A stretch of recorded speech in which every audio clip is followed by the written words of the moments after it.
welcome to SAMMY channel, ladies and gentlemen. If you are new to this channel, don't forget to subscribe and click the bell button and hit all to be notified regarding the latest updates.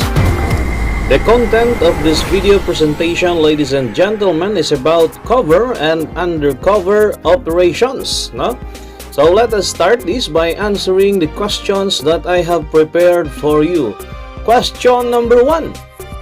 The means by which an individual, group, or organization conceals the true nature of its activities and or its existence from the observer is known as letter A, cover, letter B, undercover, C, offensive, D, defensive, and echo is cover support. No? And the answer for this question is alpha, that is cover. No? So ano nga ba ang cover? Cover refers to the means by which an individual, ito yung pamamaraan na kung saan yung isang tao or grupo or organisasyon ay tinatago yung totoo nilang pagkatao at yung pong aktibidades na kanilang ginagawa, no? Yan, mula sa mga observer. It is also a device or a strategy by which the intelligence operative conceal his identity and his or her relationship with the intelligence collection agencies. Yan, so yun po yung ginagamit para maikubli ang pagkatao. Ang tawag po doon ay cover. It is used so that the intelligence operatives may operate with minimal interference from outside elements, criminals, subversive, or otherwise. By outside elements is meant those not having the need to know basis or need to know na tinatawag, no? So, yung pong undercover naman, yung po ay tumutukoy dun po sa tao, no? Na nakakubli yung pagkatao. So, meaning yung undercover means a person who is under the cover. Okay? Ayan. So, isang tao na nakakubli ang kanyang totoong pagkakakilanlan. Yun po ang undercover or undercover agent kung tawagin, no? So, what are the functions of cover? No? May dalawang functions yung cover, offensive at saka defensive. Offensive, no? Sa offensive, it gives access to the target and facilities the achievement of the clandestine objectives. Siyempre, para makapasok sa isang organisasyon, yan, na target ng undercover operations. Then defensive, this is utilized to prevent the detection on any clandestine activities of the undercover agent or intelligence collection agencies. Okay, so yan. Then, ano naman po yung cover support, no? Cover support pertains to the agents in target areas with primary mission of supporting the cover story. Yan, so sila po yung magsusuporta doon po sa cover story nung pong ating undercover agent, no? Yan, so what are the essential uses of cover? It maintains secrecy of operation against enemy intelligence. It also maintains secrecy of operation against friendly agencies not having the need to know. Then, of course, last but not the least, it pursues successful accomplishment of the mission. Okay? Ayan, kasi may element of surprise. Okay, question number 2. A biographical data through fiction or non-fiction that will portray the personality of the agent he assumed a scenario to cover up the operation is called letter A, cover, letter B, cover story, letter C, cover support, or D, undercover man. Okay? So pagka sinabing fiction, yung po'y katang-isip lamang. Pag non-fiction, yung po'y truth or yung pong katotohanan na identity. At yung pong sagot dito, mga kapangarap, ito po'y cover story. Okay? Ayan, so cover story po ito. Ito po yung storya, no? Na kung saan yung po yung naging katauhan nung pong ating undercover agent or undercover man, no? Yan. So, cover story is a biographical account, true or fictional, Okay, or combination of truth or fiction which portrays the undercover investigator's past history and current status. Okay, yan. Question number 3. In covert operations, what type of cover uses actual or true background? Yan, so yun sa birth certificate mo, hindi mo nang papalitan yung pangalan, no? So letter A, natural, B, artificial, C, multiple cover, or delta, cover within a cover. And the answer for this question is that is alpha. No? Natural cover po yun kasi hindi mo napapalitan po yung pong inyong mga papeles. Okay, you will use your true name, no? Pero hindi mo na sasabihin na ikaw po ay isang operatiba, syempre, no? So, types of cover, meron tayo natural cover using the true or actual personal background to fit the purpose of undercover operation. Artificial naman, if a cover using a biographical data was adapted for a fictitious purpose, no? Ayan, so kung artificial, meron kang ibang katauhan, sabi nga natin, no? Artificial, yan, ikaw po ay nagpanggap na ballot vendor, pagkatapos iba pa yung iyong pangalan, supported by documents, of course. Multiple cover pertains to the adoption of any cover identity you wish as wished by undercover agent. Minsan ikaw ay balot vendor, minsan naman ikaw ay photographer, minsan sakristan, minsan ikaw po ay isang street sweeper. Depende po kung ano yung area kung saan mo babantayan or oobserbahan yung pong iyong subject. Okay, so multiple cover, ang dami mong pagkatao, no? Then, cover within a cover, ito po yung tinatawag na justification of existence. It is the use of secondary cover in case of compromise which necessitates the admission of a lesser crime. For example, ikaw po ay nabuking, no? Pero sasabihin mo na, ito pala ang totoong pagkatao ko, pasensya na po kayo. Pero yung pangalawang pagkatao mo na yon ay hindi pa rin totoong pagkatao mo. Yan, so cover within a cover. Okay? Yan, sa ibang references naman, yung pong cover within a cover, it is called justification of existence, na kung saan kailangan mo po yung pong magja-justify sa existence mo na tinatawag natin na support agent. Okay? Ayan. Question number 4. Your friends who belong to other law enforcement agency is what classification of hazard to cover? Okay? So, ikaw po ay nakakubli ang iyong pagkatao. Tapos nakasalubong mo yung kaibigan mo na criminology student dati, no? Yan, tapos pinansin ka. So, hazard po yun sa cover. Okay, so anong klase ng hazard po yun? Static, dormant opposition, hostile active opposition, or in hostile active opposition. Meron po tayong tatlong klase ng hazard. Okay, so ano yung mga yon? In hostile active opposition, static or dormant opposition, at saka hostile active opposition. At ang sagot po dito po ay delta, no? That is in hostile active opposition. Yan.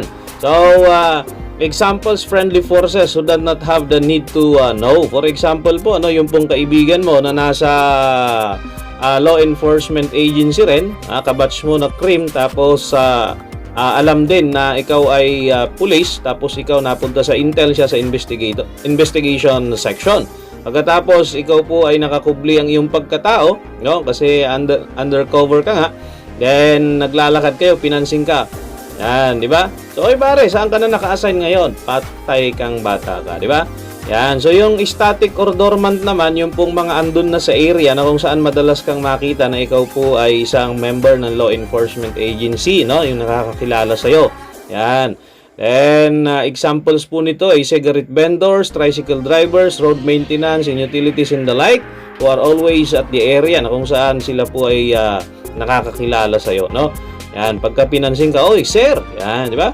Then, hostile active opposition refers to the enemy intelligence activities or forces. Yun po yung hostile active opposition naman. So, what are the criteria for cover? Cover should be simple. Okay, meaning it is easy to remember for the operator. It is adequate, one that provides enough security for status in action.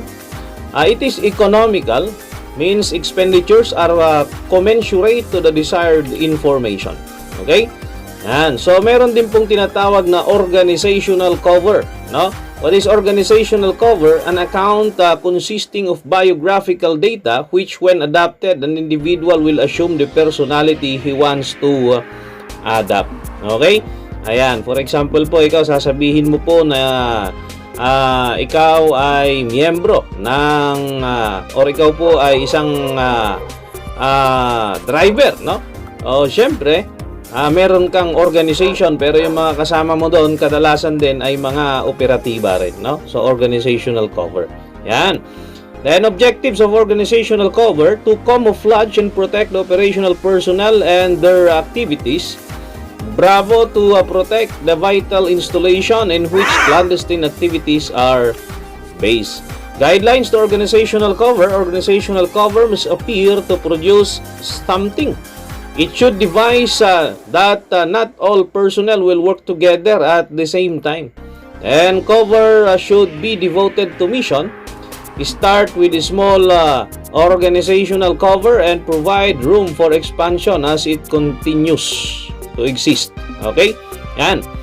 Then we have here question number 5. Which of the following supports the cover story? Letter A, alias. Letter B, backstop. Letter C, undercover operation. And Delta, documentation of cover. Okay, so ano ba yung nagiging suporta doon sa cover story mo? Meron kang istorya, ano yung sumusuporta doon? Yung pong tinatawag natin na documentations of cover. Okay, yan. For example, nag-assume ka ng ibang identity, syempre, kailangan po ng mga dokumento. Okay, yung mga dokumento na magpapatunay doon po sa istorya mo na ikaw ay driver, ganoon, no? Ayan, so documentation of cover, it is necessary to support the cover story. It includes documents which should be in the personal possession of undercover investigator and those which should be on file in official and private offices in connection with some phase of the assumed background. Yan. So ano yung mga usual na ginagamit po dito sa undercover? Meron po silang ginagamit na alias, no? Ano yung alias? It is a fictitious name of a person or a pseudonym. Okay? Then meron din backstop. It refers to the falsified documents and materials prepared by undercover to make his cover story credible. Okay? Yan. Then, ano naman yung undercover operation? It is a form of investigative technique whereby undercover agent or the undercover assume another identity or conceals his official identity. No? Pwedeng yung totoong background ang gamitin, pero yung official identity niya bilang isang operatiba or isang pulis or isang sundalo or isang pideya ay hindi niya po sasabihin syempre kasi nga nag-iimbestiga nga siya at nag-gather ng information, di ba? Ayan. Okay, so para makapasok po or maka-infiltrate doon po sa tinatawag natin na criminal syndicates or organized crime group. Okay? Question number 6. It refers to a safe place where the investigator or his informants meet for briefing and debriefing purposes. Ano ba yung briefing? Yun po yung kinakandak bago po yung assignment. Okay? Yung debriefing naman, yun po yung kinakandak after assignment na kung saan yung pong agent ay magre-report po sa agent handler. Okay? So ano nga ba yun? Letter A, drop by courier. C, live drop. D, dead drop. C, E or echo, safe house. And F is undercover agent. And the answer for this question is echo, that is safe house. Okay? Safe house po yun kung saan nagkikita yung pong agent at saka yung agent handler for briefing and debriefing purposes. Drop refers to a secure place where agents or informants give their message to other agents, which could be either through courier, live drop, or dead drop. Ano yung courier? Refers to a person who carries information to another person. Kapag gumamit ka ng courier, ang tawag po natin doon sa drop na ginamit mo is live drop, tulad ng LBC Hari ng Padala o kaya GRS Express. Yan, live drop po yung mga yan pag gumamit ka ng courier. Pagka iniwan mo naman sa basurahan, iniwan mo sa CR naman, hindi po gumagalaw kung saan mo iniwan at saka pupulutin po ng pong support agent or yung agent handler, ang tawag po doon ay dead drop. For example, CR, basurahan, or any place, no? Pero syempre, naka-arrange po yung time dyan. Okay? Napag-usapan po yung time kung kailan dadaan po yung agent handler, kung sino yung kukuha ng mensahe. Then, the undercover agent pertains to the police, law enforcement agencies, and intelligence collection units involved in undertaking of undercover operation. Reminders: when conducting undercover operations, act naturally as possible. Do not overplay your part, of course. Do not indulge in any activity which is not in conformity with the assumed identity. This means that if you play as a part of fisherman, act like a fisherman. If you play like a balot vendor, you play like a balot vendor. Do not make notes unless they are mailed or passed immediately. Use notes or ciphers if possible. No ciphers, no, and code. Do not use liquor or any intoxicants except if necessary, and limit the amount to avoid being drunk. Then limit your association with a woman. No? Yan. Question number 7. TO2 George disguised as a bartender of a certain bar which his subject, who is a top criminal syndicate leader in the person of Abdul Jakul Salsalani or Abdul Jakul, who usually drop